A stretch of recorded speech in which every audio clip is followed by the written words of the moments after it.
Welcome in to another SR51 Media 51 minicast. Hopefully you're having a good day today. If you're not, hopefully it turns around for you.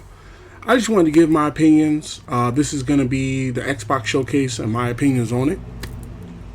I'm not going to keep you long. I feel as though myself that the Xbox Showcase was one of the best showcases that I've seen in I want to say like a good amount of time, like years. Not saying all the other showcases, uh, not to say all the other showcases were bad. And I'm looking up a list. Hopefully we can. Okay, yeah, here we go. It looks like they have a list of games, so that way I can go. Hopefully I can go through a list. Okay, yeah. They have games in here that I can go through and pick out the ones that stuck out to me the most. But let me say this before I get into that. When I watched that showcase, I saw game after game after game after game.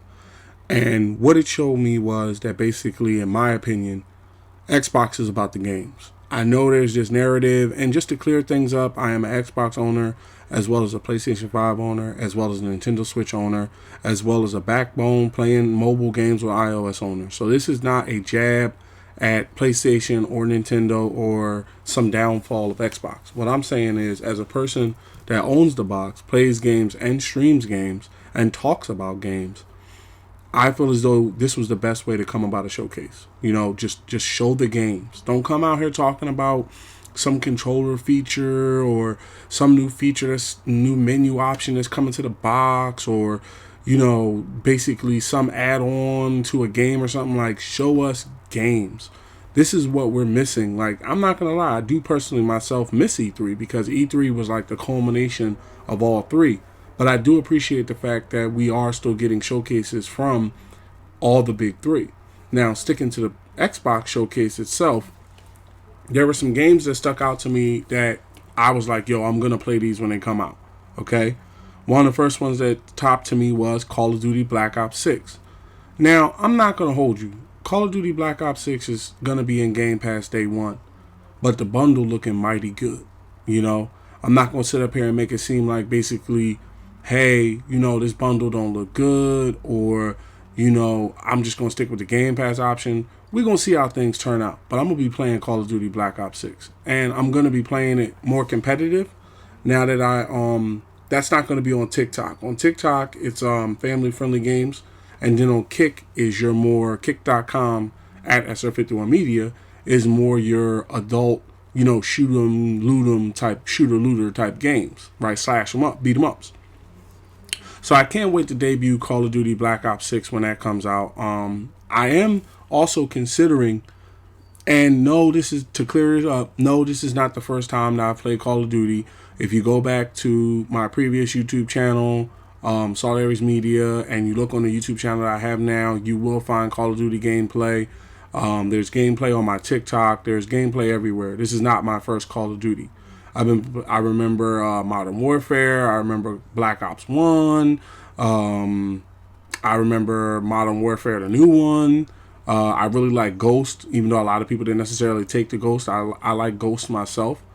And I feel as though it's a good game. I'm glad that Xbox did purchase Activision, so that way, if I don't buy the game, I can always get it in Game Pass. It's like I have an option. I think a lot of people are misconstruing what's going on with Xbox and some of these other consoles, that they're giving you more options. It's always better to have more options as a gamer than it is to have no options. Okay, so Call of Duty was one.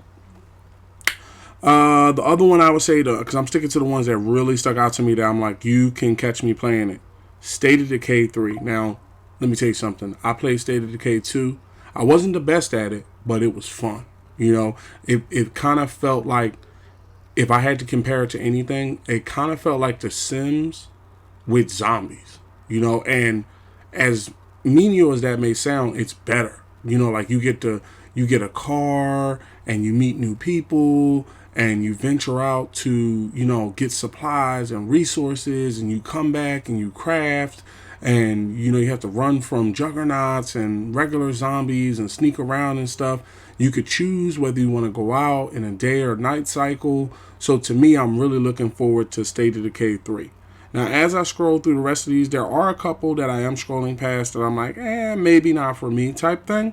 Just being honest about it, because I'm the type of gamer where I don't tell you something that I'm not going to actually do. Like, I'm not going to sit up here and say, oh, I'm going to play this game, I'm going to play that game. I'm telling you the games I actually feel as though I jump in on, right? Another game that I saw that looked a little interesting to me was the Elder Scrolls Online. I did play a good amount of ESO for a good period of time. I haven't been on in a while. I had the subscription for about 2 months, 2 or 3 months, and then I started playing other games, so I had shut it down.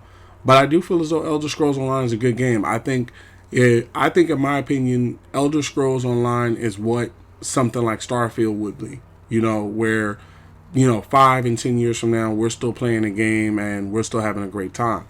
So that stuck out to me. What else?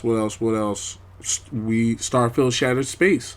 I mean, as you can see, if you didn't know, I have 7 days, 13 hours, and 17 minutes in Starfield. I have 480 achievements, 480 gamer score out of 1,000, and 28 achievements out of 50. So when I speak to you about this game being a good game, it's a good game. And recently, they just revealed that they might do updates. They kind of want to do updates on like a yearly or every other year standpoint. You see what I'm saying?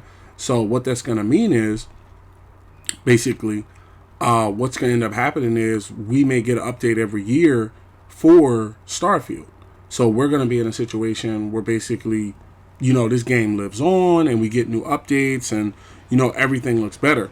So, yeah, there may be, like as I'm scrolling through here, there may be 10 and 20. Oh, and also Age Mythology Retold sounded pretty interesting to me. I can't remember how their gameplay goes down because I actually want to look it up and see what kind of gameplay they got. But I really like that. Avowed looked interesting. To be honest, I'm not really that big a fan of the first-person inside shooter anymore like that. But if it's a sword swinging game, I might be willing to give it a chance. So I am interested in Avowed as well. I'm really looking forward to see what that's going to be. I didn't play the original Fables that came out back in the day, but I am interested in this new Fable because it does look good, and I think it might be third person. So I am interested in that. Gears of War E-Day. I played Gears of War 4. I have played and beat all the Gears of Wars except for the one that came out in between. I think it was I know I beat 1, 2, 3, and 4. I did not beat 5, and we're all waiting for E-Day to come out. So I think it might be pretty fun to return back to the series. It looks like it's going to get a little bit more grittier. They're bringing back characters that was at one point lost, and now they're in a situation where, it seems like they're taking the franchise in a different direction, because if they wasn't, they would have just brought out Gear 6. So I feel that, in my opinion, to wrap it up for you, I feel as though it was a great showcase, one of their best showcases ever, possibly the best one ever. They basically put themselves in a position to assure people that they are about the games. They did interviews after the fact. Some of the information I mentioned about Starfield came after the showcase.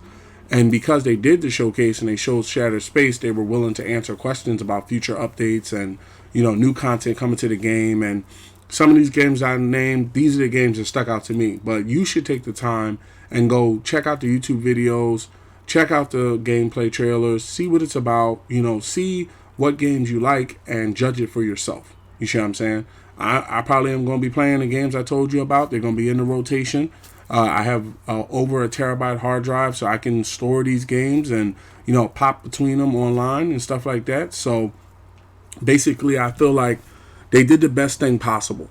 Okay, don't sell me hardware. Yeah, you may be bringing out hardware, but don't make the whole focus of the actual showcase about hardware. Make it about the games. That way, when somebody says, hey, I'm looking at buying an Xbox, are there any good games you can recommend? I would recommend going and look at the showcase. That's the next lineup. And the good thing about it is the Xbox promise is any game that gets brought out by Xbox gets brought to Game Pass day one. So for anybody that's thinking, hey, those games sound good, but I don't know if I want to drop 40 or 50 on it, you can always just get Game Pass. So I want to thank you guys and gals for being here. Thank you for listening. Thank you for supporting the channel. If you are not a member of the 51 Dynasties, be sure to do that on all platforms. Have a safe rest of your day, and I'll see you in the next minicast. Peace.